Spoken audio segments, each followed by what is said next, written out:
When people try to lose fat, the first thing they usually ask is, well, what should I actually be eating? Usually the answer that they are met with looks something like long food lists, complicated diets, and rules that are simply way too hard to follow. And for a few days, they usually try their best to follow it, but at some point they get busy, they get hungry, and they don't have the right food available, and they simply fall off. So instead of giving you a perfect diet, I'm going to show you something far, far better, which is going to be the exact foods that you should actually be building your diet around. Nothing more than the primary foods which truly make getting results and losing fat easy. The true problem lays in knowing what to really eat every single day.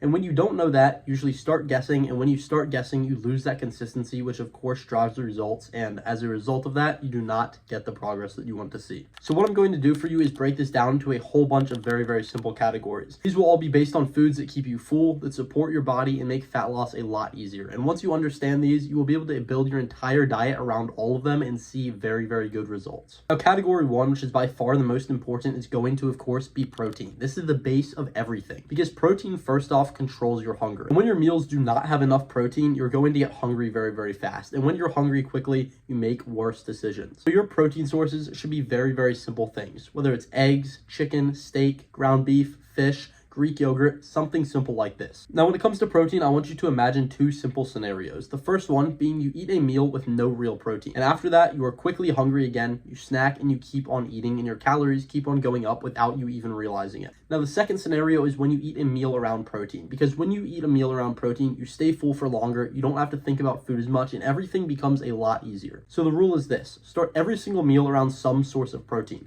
primarily the ones that I just named. Start with that and build the rest around it.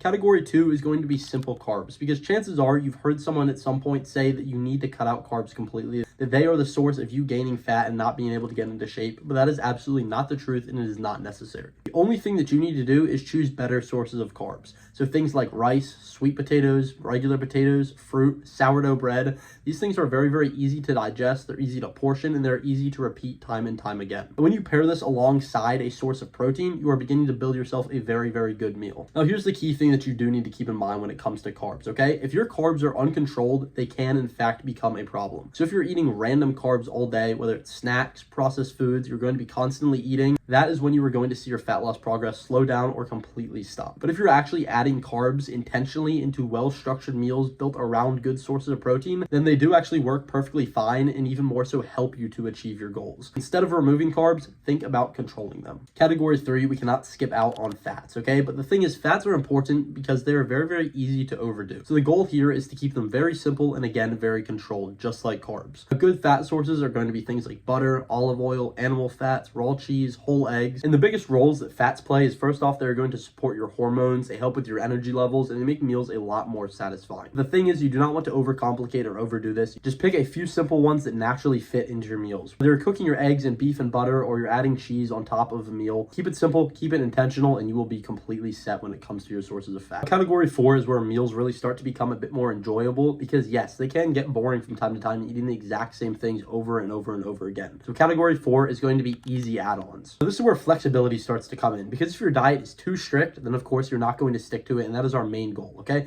To stick to a diet until it becomes a lifestyle. So what you want to do is add a little bit of variety into your diet. Things like fruit, maybe some vegetables, a little bit of honey, dark chocolate, things like this, which are all healthy, make your meals more enjoyable, add a little bit of color to it, and make it so that way you can stay consistent long term. The most important part about anything that you do add on is that it should not ruin your progress, okay? It should help you stay consistent, it should help you get closer to your goals, not further away, because again, our goal here is sustainability. I'm going to go over the final category here very, very quickly. This is category 5, which is foods that you should limit. Now, I could absolutely make a full video on this, and I likely will in the future, but you do not need a huge avoid list. First off, focus on limiting things like highly processed foods, seed oils, constant snacking, and very importantly, liquid calories, especially things that come from sauces or dips that you might not be expecting, because not only are these foods terrible for you, they damage your gut, your energy levels, bad for performance and being at your best level, but they also make it much, much easier to overeat because of what is in them. And overeating, of course, is stopping our main goal here, which is fat loss. Now, as I said, I was going to keep that very, very short. So if you have any questions about that, drop them in the comments below and I'll be sure to get to you. Finally here, I do want to go over what this really could look like day to day in your regular life. So a simple day could look like this. Your meal 1 is going to consist of eggs, fruit, and maybe some sourdough bread. The second meal of the day could be ground beef with some cheese on top and then some rice or potatoes on the side.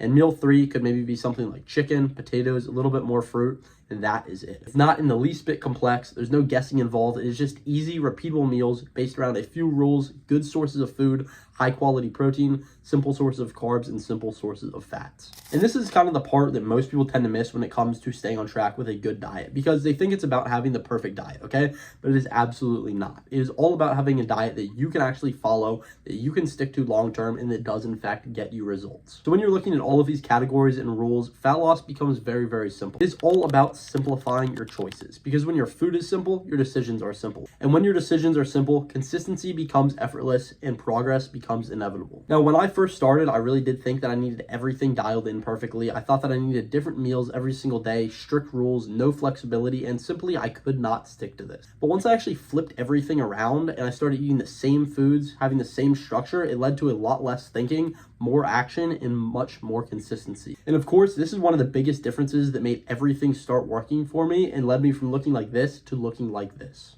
Now, the final thing that I wanted to mention here is that you do not need more food options, okay? You don't need a more complicated diet. You don't need more variety. You actually want to flip it completely around, keep it as simple as possible, and make it something that you can stick to long term. Simply, all that you need is fewer, better choices, because that is what is going to drive the results. So stop asking yourself, well, what's the perfect diet? What is the perfect plan? How can I stay as strict and easily consistent as possible? And instead start asking yourself, well, what foods can I repeat? What can I stick to? And what is going to drive results long term? Because what you can stick to is what truly works. Now, if you want to see how all of my systems work together, I've actually broken that down for you in a video linked in the description below, so you can check that out if you're interested. And if you want help applying all the things that I teach to your own personal situation, there's another link in the description too, where you can book a call to work one-on-one with me personally. Either way, I hope you enjoyed this video. I hope you learned something. I'll see you in the next one. Peace.